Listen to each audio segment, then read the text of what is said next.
Good morning, class. Good morning. How are you feeling today? Fine. Oh, I'm so happy that all of you are fine and excited to be for today. But before that, let us first put ourselves in the presence of the Lord. Can you please stand up, everyone, for our silent prayer?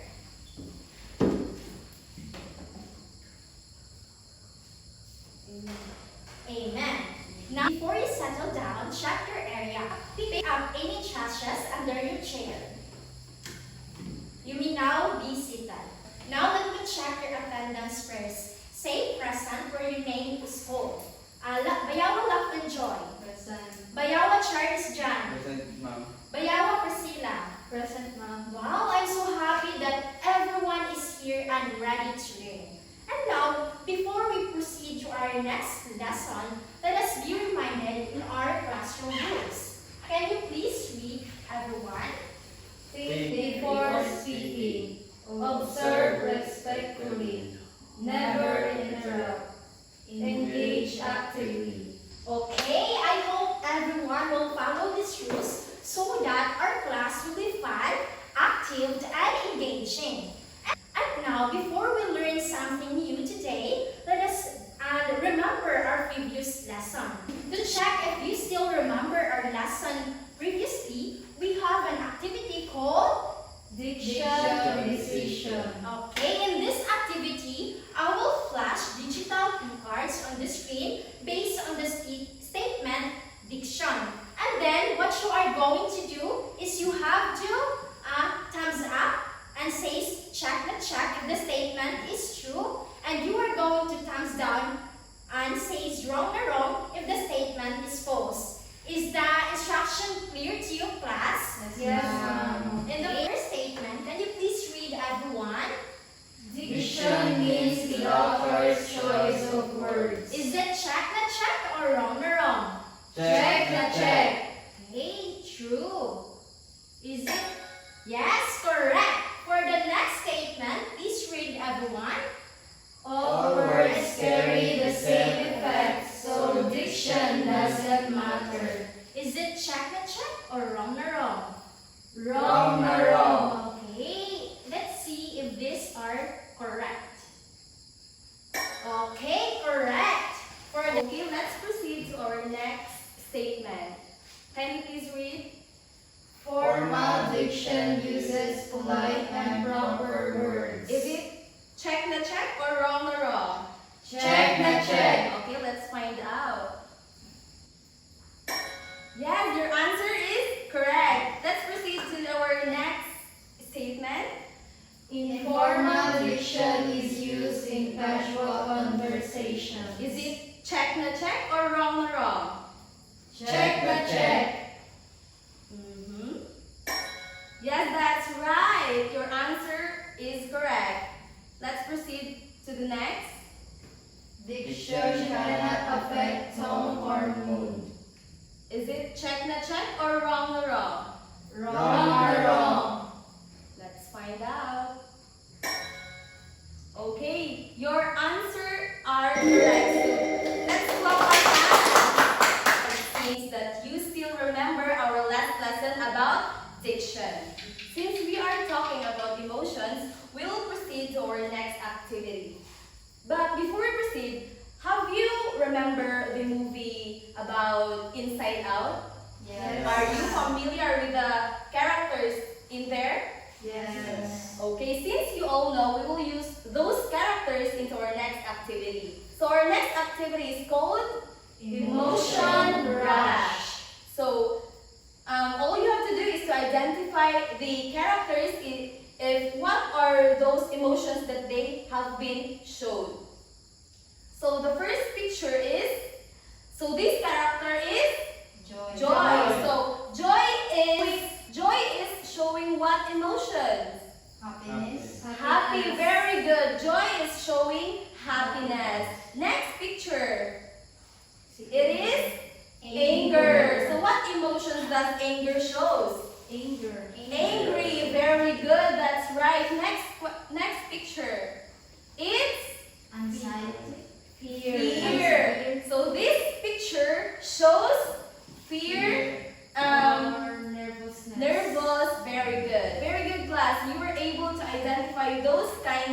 emotion.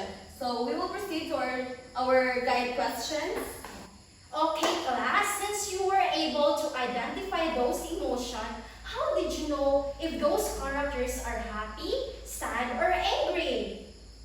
Based on their Facial expression. yes, another based on their Action. actions. Very good, class. Now, let me ask you this: can poems and stories also make us feel emotion?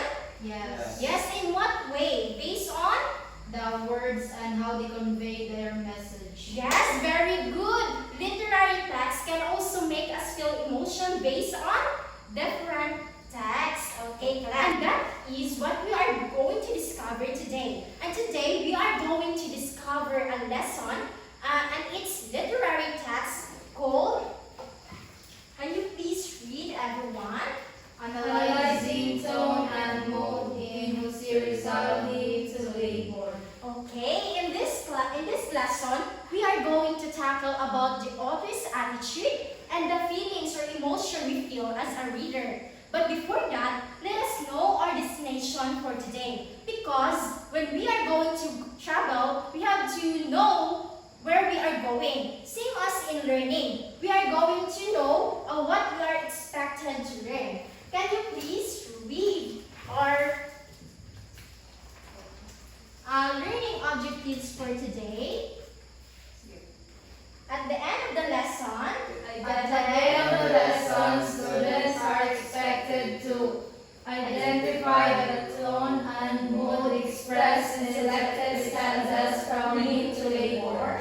Complete a graphic organizer showing the tone and mood and supporting words or lines from the poem during the group activity. and last, Demonstrate appreciation for the values of hard work and responsibility reflected in hymn to labor through active participation in class discussions and activities. okay, are these learning objectives clear to you, class? Yes, ma'am. Okay, I hope we will achieve this at the end of the lesson.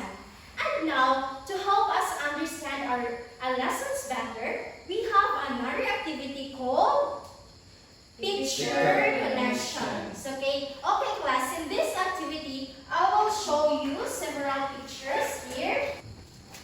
And what you are going to do is to observe them carefully. And then after that, I will ask you several questions.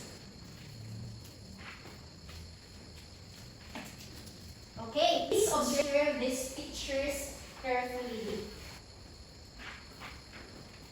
Okay, done? Okay, now, here's our guide question. What do you see in this picture? Okay, Miss Priscilla? On the first picture, it shows that a community, people or a group of people that are helping the community, and the second picture is a mother teaching her children, and the third picture is a farmer, and below is the students doing a group study. Okay, very good. That's an excellent answer, Miss Priscilla. And now, what do you think the value is shown in this picture? If the person is doing farming, what do you think the value he or she possess? Okay? What I observed in the fourth picture is that the value it's showing is teamwork and hard work, ma'am. Okay, I am so happy that you really observe these pictures carefully. So let's proceed to our third question. So which part of the poem does the picture represent? Yes? First part of that first picture is serving our community. That's right. The second picture is about family. Yes. The third picture is about labor. Next. And The last picture is about teamwork. yes, that's right. The poem represents about our responsibility as a Filipino. So next question. How is the picture connected to him to labor? Who wants to answer? Yes? The poem values hard work. It also encourages the people to work together, and it also teaches responsibility. Yes, that's right. These pictures reminds the message of the hymn to labor. But aside from the message, the poem also expresses attitude and feelings through this poem. For our next activity called Feeling Through the Lines, I will show you a stanza coming from the poem of the Hymn to Labor. And all you have to do is to read and analyze the stanza, and later on I will give a guide questions here. Kindly read, please. Go to the field to till the land, for the labor of man sustains family, home, and motherland.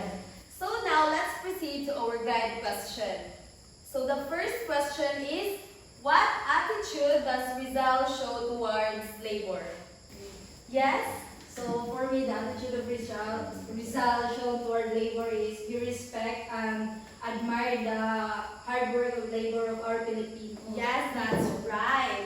So Rizal shows an attitude of admiring and respect to Filipinos. So next question is, what words help you identify the attitude? Yes? The word help me identify the attitude is labor, sustain, and motherland. Yes, that's right. That's right. So it is clear here that Rizal uses these words for us to identify what feelings or attitude does he use while writing this poem. So now let's proceed to our third question. How did the stanza make you feel? Yes, Miss Priscilla? After reading that stanza, I felt inspired, motivated, and proud. That's good to hear that you as a reader also identify what feelings have you feel while reading this stanza. So let's proceed for our next question. Okay, class, since you feel proud, inspired, and motivated, why do you think you feel that way? Okay, Miss Priscilla, can you please continue? Since you feel inspired, proud, and motivated, why do you think you feel that way? Because it encourages people to work hard and serve the country. Okay, Miss Priscilla, thank you for your very nice answer. And now, what Filipino values are reflected in this stanza? Okay? The Filipino values are reflected in the stanza is hard work, patriotism, responsibility, and love for family. Okay, that's very good answer. It is hard work, patriotism, and love for family. Now, how can you apply these values in your daily life? Okay, Miss. For me, we can apply it by studying hard and being a good citizen to the Philippines. Okay, I am so happy that you already know how to apply your ideas based on the stanza. And now, since you are able to identify what is the author's attitude and what you feel as a reader, do you know, class, that these two ideas have special names in literature?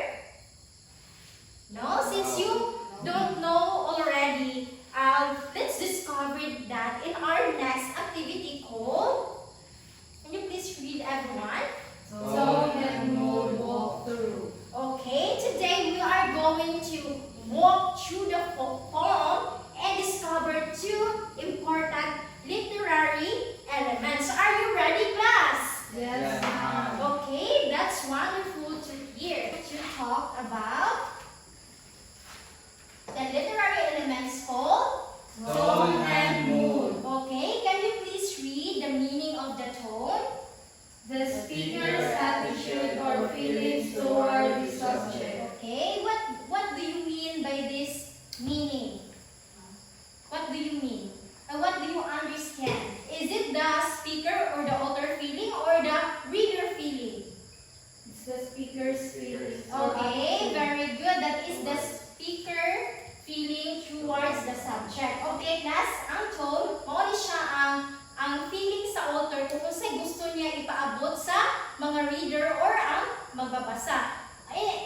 For example, in the song, Kanupang Inirang, what do you think the feeling o sa nagsulat ato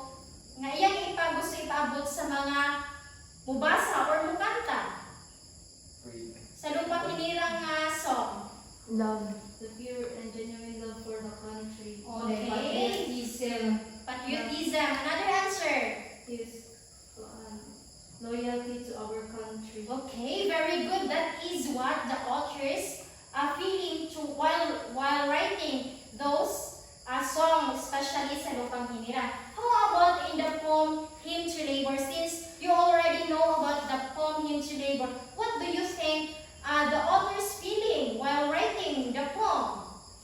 Inspirational. Okay, inspirational because he talked about family, no? Yes. Another Appreciative. appreciative. Okay, why do you think appreciative man ang tone sa author? Because He's using words that talks about being grateful to the hard work and the labor of the Filipino citizen. okay, he talks about the labors, how he admires and how he respects them. Another idea, what do you think? Is the author kanang patriotic while writing the poem? Yes, ma'am. Yes, Okay, ma'am. because proud man siya sa Our country. Proud siya sa mga Filipino. Filipino, mga hardworking Filipino. And that's all the tone. And here, I have a question. How does identifying the tone helps us understand the poem better? Okay?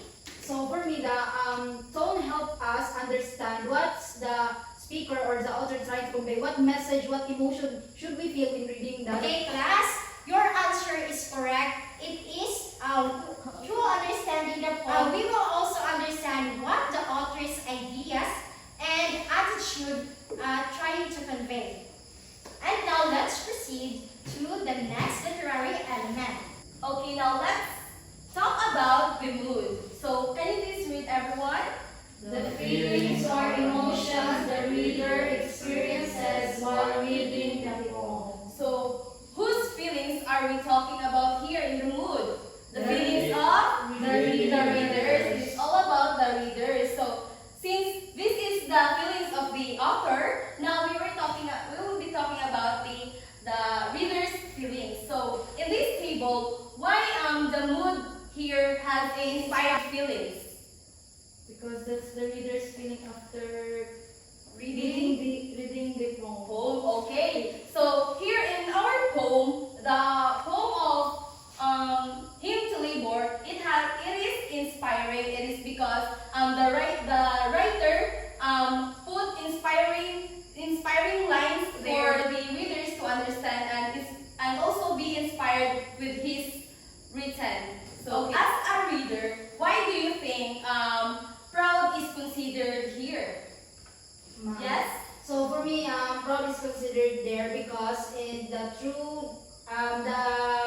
the poem described the labor and hard work of our Filipino citizen. That's why we feel proud of Yes, this very message. good. That's right. So as a Filipino, we also proud of our co-Filipino that they are so hardworking and also doing their responsibilities as a Filipino.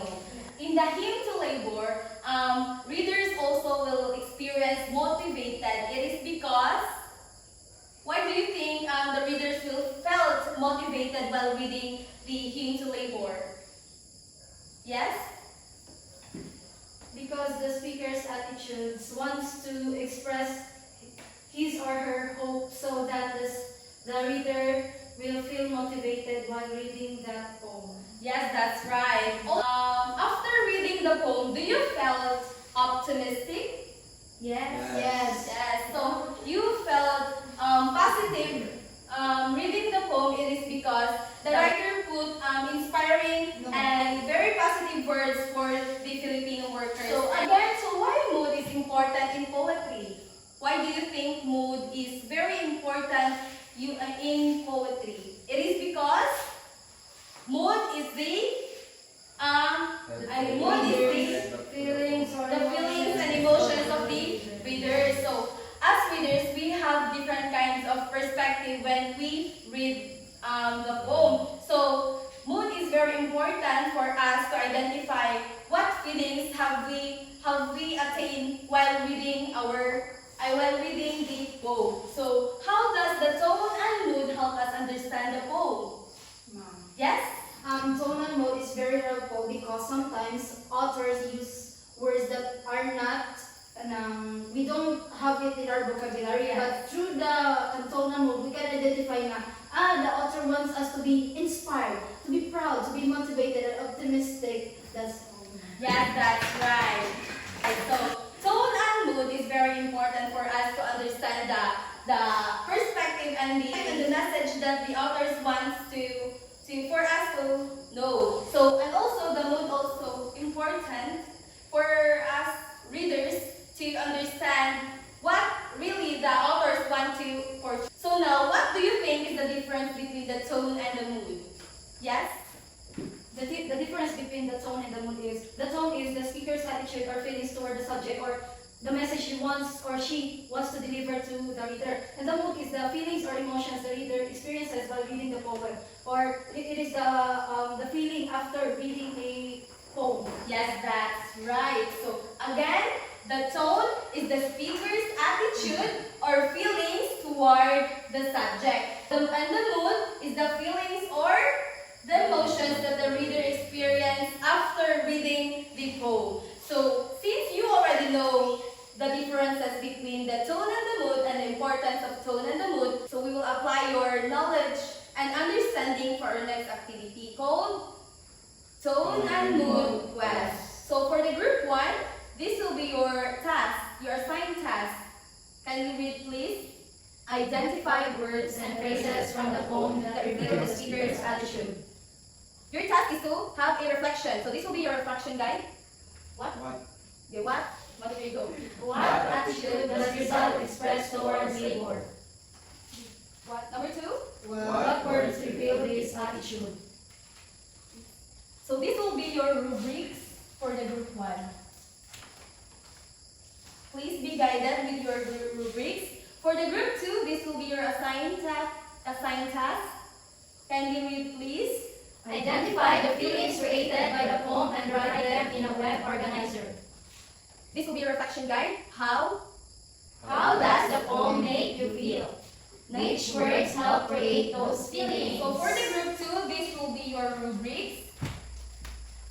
Okay, for the group 3, your task is to Classify words and phrases from the poem according to tone and mood. For your reflection guide, you have to be guided that answer this question. Which words reveal the speaker's attitude? The second question is, Which words help create emotions in readers? okay, your group 3, here's the rubrics. You have to be guided in this rubric. Okay, class, the correct classification of tone and mood, you have 4 excellent, good, fair, and needs improvement. The understanding of concepts, which is the concept tone and mood, and use of the text, evidence, and completeness of organizer. Now, for the group 4, your task is to create values, Reflection chart. and the direction. Please read everyone. Identify Filipino values reflected in the poem and explain their connection to the tone. And answer this following reflection guide. What values are reflected in the poem And how do these values support the poem's tone? And you have to be guided in the values reflection chart rubric. For the criteria, you have to identification of Filipino values, connection to tone, depth of reflection, and your group collaboration will be graded. Okay, class, the material that we are going to use for the group 1, group 2, group 3, and the group 4. Okay, class, you have 4 minutes to create those activity and then 2 minutes to present it. Okay, now, what a wonderful job, everyone. And now, before we end our lesson, let us complete this following statement. Tone refers to, okay, the speaker attitude. How about the mood? It is, Refers to the feelings or emotions of the refers reader's the, experiences while reading the poem. okay, very good. The tone is for the speaker and the mood refers to the reader emotion. So okay, now so the tone of hymn to labor is all about Inspirational, patriotic,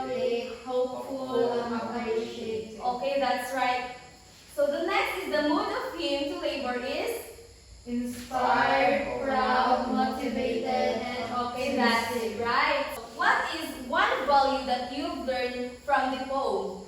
Who wants to answer? Yes, Priscilla?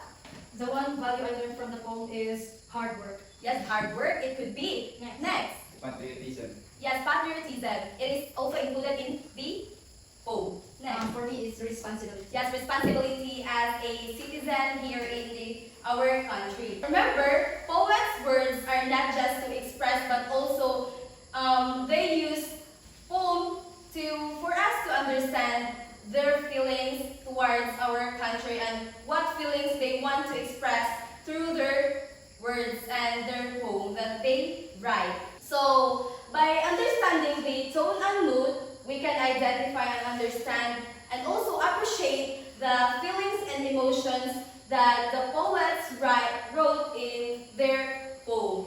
So now that you understand our lesson for today, we will have a short assessment about our understanding.